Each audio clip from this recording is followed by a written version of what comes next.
Hello everyone, welcome back to lifestyle with Anamika. And मैं आज की वीडियो में बात करनी हूँ, जैसे कि आपको थंबनेल का कैप्शन देख के पता ही चल गया होगा कि ड्यूरिंग ब्रेस्ट फीड हमें डाइट करनी चाहिए या नहीं करनी चाहिए। तो स्टार्ट करते हैं। सबसे पहले मैं बात करूँगी, अगर मैं अपने पर्सनल एक्सपीरियंस से बात करूँ तो जब मेरी बेटी हुई थी 2021 में, तो उसके ड्यूरिंग प्रेगनेंसी, बिकॉज वो मेरी फ़र्स्ट प्रेगनेंसी थी, तो ड्यूरिंग प्रेगनेंसी भी मैंने ऐसा कोई ख़ास डाइट नहीं लिया था। जो भी मेरा मन करता था मैं वो खाती थी। एंड उसके बाद जब मेरी डिलीवरी हो गई, उस टाइम मेरा अराउंड, जब मैंने कंसीव करा था तो उस टाइम मैं 65 केजीज़ की थी, 62 केजीज़ की थी। एंड जब मैंने बेबी डिलीवर करा, at that time I was 73 के बाद जो मैंने आफ्टर डिलीवरी गलतियाँ करी वो ये करी कि मैंने अपनी मेरे को 7th मंथ में थोड़ा सा जिसे बोलते हैं जेस्टेशनल थायराइड बोलते हैं, 7th मंथ में मुझे थायराइड डिटेक्ट हो गया था। डॉक्टर्स ने बोला था कि आफ्टर डिलीवरी ये चला जाता है, बट अगर नहीं जाता तो आपको टैबलेट्स कंटिन्यू रखनी होगी। बट कुछ सरकमस्टांसेस ऐसे थे कि मैं आफ्टर डिलीवरी ये सब चीज़ का ध्यान नहीं रख पाई, और मेरा थायराइड जो था वो काफ़ी बढ़ गया, जिसकी वजह से मुझे ऐसा लग रहा था कि शायद मे बी मैं ब्रेस्ट फीड कर रही हूँ, इसलिए मैं बहुत खा रही हूँ। और मुझे लगा था कि क्योंकि मुझे ऐसा कोई हार्मोनल इशू पहले तो कभी था नहीं, तो मुझे लगा कि थायराइड तो नहीं होगा, मैं ब्रेस्ट फीड कर रही हूँ इसलिए मुझे भूख लग रही है इसलिए मैं खा रही हूँ, तो मैंने चेक भी नहीं कराया। बट आफ्टर डिलीवरी के 1 साल बाद मैं ऐसे नॉर्मल रेगुलर चेकअप्स के लिए गई, जहाँ मुझे पता चला कि मेरा थायराइड काफ़ी ज़्यादा बढ़ा हुआ है। तो वो रीज़न था कि मैंने आफ्टर डिलीवरी अपने आप का रीचेकअप भी नहीं कराया था, और उस वजह से मेरे का थायराइड जो था वो 12 आ रहा था उस टाइम पे, 1 साल बाद। और मैंने काफ़ी वेट जो था वो पुट ऑन कर दिया था। अराउंड मैं 73 के बाद जो वेट मेरा कम होना चाहिए था, वो मेरा वेट अराउंड 78-79 केजीज़ हो गया था। तो ये थी मेरी गलतियाँ। बट उसके बाद जब मैंने सेकंड बेबी कंसीव करा, तो उससे कुछ टाइम पहले, मतलब अगर मैं बात करूँ मेरी बेटी के 1 डेढ़ साल होने के बाद, मैंने धीरे धीरे वेट जो था वो अपना, वेट मेरा कम नहीं हो रहा था बिकॉज मैं ब्रेस्ट फीड करती थी, करा रही थी, या डाइट पे इतना कंट्रोल नहीं था, what ever it is. But मैंने अपने आप को, जो मेरा एक्स्ट्रा फैट था वो मैंने ख़त्म कर दिया था बिल्कुल, बिकॉज मेरे को कहीं से भी बॉडी में जैसे वो लटका हुआ मांस होता है ना, वो सब नहीं था।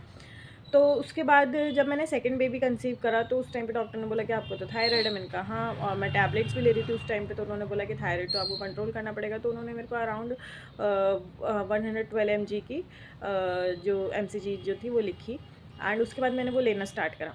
तो जो बेस्ट थिंग मैंने करी सेकेंड प्रेगनेंसी में, कि एक तो मैंने शुगर इनटेक बिल्कुल नहीं करा, पहली चीज़। दूसरी चीज़, मैंने जो क्योंकि मुझे पता था कि मेरा ऑलरेडी वेट बहुत ज़्यादा है, और मुझे आगे वेट गेन नहीं करना, बिकॉज जितना आप वेट ज़्यादा गेन करते हो, पोस्टमार्टम वेट जो होता है वो रिड्यूस करना बहुत डिफ़िकल्ट होता है। तो सेकेंड वे टाइम पे मैंने अपने प्रोटीन का जो इंटेक था वो काफ़ी हाई रखा, और शुगर मैंने अपनी डाइट से, शुगर के नाम पे अगर मैं कहूँ तो मैंने चावल भी छोड़ दिया था ड्यूरिंग प्रेगनेंसी। अब जब मेरी डिलीवरी हो गई, मेरा बेटा 6 मंथ्स का हो गया है, तो स्टिल मेरा वेट वही है जो जिस टाइम पे मैंने कंसीव करा था। मैंने 79 पे कंसीव करा था। आई एम स्टिल 79, ठीक है। अब मैं बात करती हूँ कि जब मैंने जिस टाइम मैं 9 मंथ प्रेग्नेंट थी, उस टाइम मेरा वेट 87 के केजी अराउंड हुई थी। जब मैंने मार्च में अपना बेटा डिलीवर करा है, तो उस टाइम पे मेरा वेट था 87 केजीज़। तो 87 केजीज़ था, but after delivery with in 1.5 month में मेरा जो वेट था वो बैक टू वही हो गया जो पुराना था जिस टाइम मैंने कंसीव करा था, दैट इज़ 79। अगर मैं अब कुछ खा लेती हूँ तो मेरा वेट होता है 80, अदरवाइज़ मेरा वेट रहता है 79 पॉइंट समथिंग, या 79.50 ऐसे मेरा वेट रहता है। बट ये भी अभी बहुत ज़्यादा है, मेरे को इसको रिड्यूस करना है। अब आते हैं पॉइंट पे कि पॉइंट क्या है जो हमने बात करी थी कि ब्रेस्ट फीडिंग के दौरान डाइट करनी चाहिए या नहीं करनी चाहिए।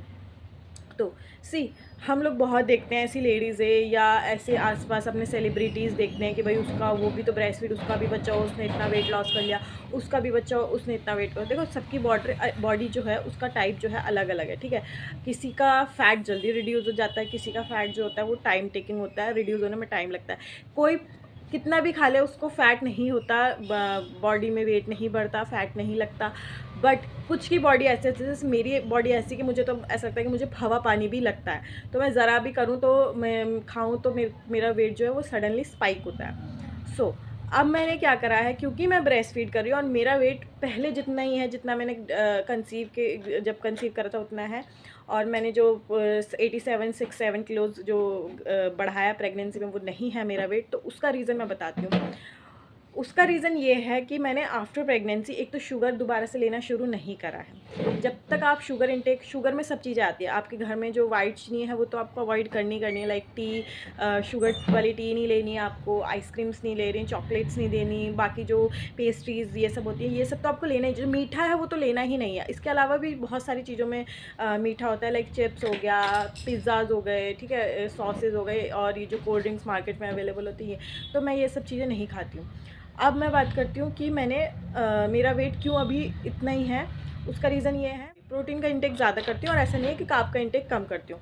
अब रीज़न क्या है, क्योंकि मैं ब्रेस्ट फीड कर रही हूँ। देखो, हर किसी का ये कहना कि भाई अब तो डिलीवरी होगी, लोग आपको पहले ही बोलेंगे कि भाई ब्रेस्ट फीड का वेट कम करो, वेट बहुत ज़्यादा पुट ऑन हो गया, वेट बहुत ज़्यादा पुट ऑन हो गया, है ना, बोलते हैं लोग, ठीक है। बट जब तक आप खुद फील नहीं करते कि हाँ मुझे अब वेट लॉस करना है, या अब मेरा मन है वेट लॉस करने का, अब मैं फ्री हूँ, सी द रियलिटीज़, अगर हम नॉर्मल पीपल्स की बात करें, ठीक है, इतनी जल्दी वेट रिड्यूस करना पॉसिबल नहीं होता। अगर आपके 2 छोटे बच्चे हैं, आपके पास बहुत सारी रिस्पॉन्सिबिलिटीज़ होती हैं। आप अपने आप को उन लोगों से कंपेयर मत करिए जो जिनके आसपास 4-5 नौकर घूम रहे हैं और उनके पास बहुत सारी फैसिलिटीज़ हैं, बहुत हेल्प है उनके पास, तो उन लोगों से कंपेयर करना खुद को बहुत बेकार है। लेकिन मैं एक बात कहूँगी, अगर आप ब्रेस्ट फीड कर रहे हैं, मैं ये नहीं कहूँगी आप कार्ब्स छोड़ दो, मैं ये नहीं कहूँगी कि आप ये मत खाओ वो मत खाओ, नहीं, मैं ये नहीं कहूँगी, क्योंकि मैं खुद भी वो चीज़ नहीं करती और मैं वही चीज़ बताती हूँ जो मैं खुद करती हूँ। मैं एक तो रेगुलर एक्सरसाइज करती हूँ। एक्सरसाइज का मतलब ये नहीं है कि मैं बहुत हैवी वेट लिफ्ट करती हूँ, मैं जिम जाती हूँ या मैं इतने 1000 स्टेप चलती हूँ, नहीं, मैं ऐसा कुछ नहीं करती। मैं सिंपली अपनी 40 to 45 मिनट्स या 50 मिनट्स या 1 आवर, मैक्सिमम 1 आवर, अगर मेरा बच्चा बीच में नहीं रो रहा है तो मैं एक्सरसाइज को देती हूँ। एक्सरसाइज में मेरा योगा भी होता है, थोड़ा बहुत जंपिंग जैक्स वगैरह, कार्डियो जिसे हम बोलते हैं, वो होता है, ठीक है। क्योंकि मुझे अपने आप को एक्टिव रखना है, तो एक घंटा मैं वो देती हूँ, चाहे वो मैं सुबह दूँ, दोपहर में दूँ या शाम को दूँ, वो मेरा फिक्स है। 5 डेज़ इन अ वीक तो होता ही है। मुश्किल से कभी कभी होता है कि बच्चा ज़्यादा रो रहा है या बहुत ज़रूरी काम है, तो जिसकी वजह से स्किप हो जाता है, तो मैं कोशिश करती हूँ कि 2 से ज़्यादा मेरे डेज़ जो हैं वो वीक में मिस ना हो। अब मैं आती हूँ डाइट पे। डाइट की बात यह है कि मैं सिर्फ एक शुगर नहीं लेती हूँ, चाहे वो किसी भी चीज़ में हो, like pizza, burger, I don't like, French fries, burger, McD's burger and all whatever it is, मैं नहीं खाती हूँ, ठीक है। मैं सॉफ्ट ड्रिंक्स बिल्कुल नहीं पीती हूँ। इट्स बीन 1.5 ईयर मैंने कोल्ड ड्रिंक्स वगैरह पीना बिल्कुल छोड़ दिया है, ठीक है, बिफोर प्रेगनेंसी ही छोड़ दिया था।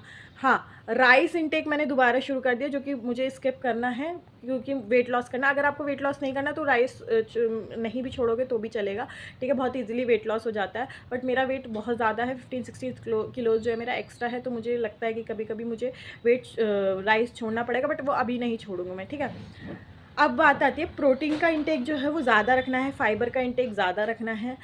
कार्ब्स की इंटेक की अगर मैं बात करूँ, क्योंकि आप ब्रेस्ट फीड कर रहे हो, आई पर्सनली बिलीव कि जब तक ब्रेस्ट फीड इंसान करता है, इधर इट इज़ 1 ईयर और 6 मंथ्स, आपको कार्ब्स नहीं छोड़ना चाहिए। बिकॉज मैं ये नहीं कह रही कि आपको मैं वो वाला कार्ब्स छोड़ने के लिए मना कर रही हूँ जो बहुत ही हेल्दी है, कॉम्प्लेक्स कार्ब्स है, होममेड फूड में है, राइट।